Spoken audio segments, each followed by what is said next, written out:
important too. एक औरत के कंधों पर कई जिम्मेदारियां होती हैं, लेकिन सबसे पहली जिम्मेदारी खुद की देखभाल है।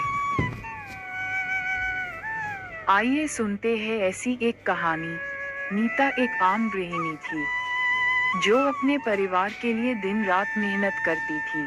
सुबह सबसे पहले उठकर घर के सारे काम निपटाना, बच्चों की देखभाल करना, पति के ऑफिस जाने की तैयारी करवाना और फिर अपनी खुद की नौकरी भी संभालना। यह उसकी रोजमर्रा की जिंदगी थी।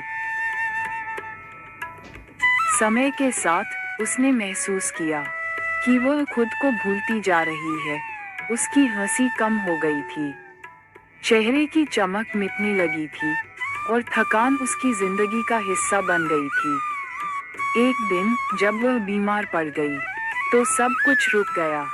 घर बिखर गया, ऑफिस का काम अधूरा रह गया और बच्चे भी परेशान हो गए। उसी दिन उसकी एक पुरानी सहेली उससे मिलने आई और बोली, नीता, तुम कोई सुपरवुमन नहीं हो, तुम भी एक इंसान हो। अगर तुम खुद का ख्याल नहीं रखोगी, तो कोई और तुम्हारा ध्यान नहीं रखेगा।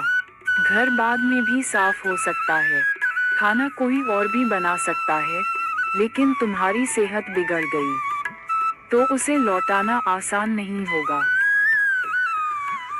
उसकी बातें सुनकर नीता की आंखें खुल गईं। उसने फैसला किया कि अब वह खुद को प्राथमिकता देगी। उसने रोज पार्क में टहलना शुरू किया, कभी कभी अपने लिए नई ड्रेस खरीदी, सैलून गई और सबसे जरूरी बात, खुद को समय देना शुरू किया।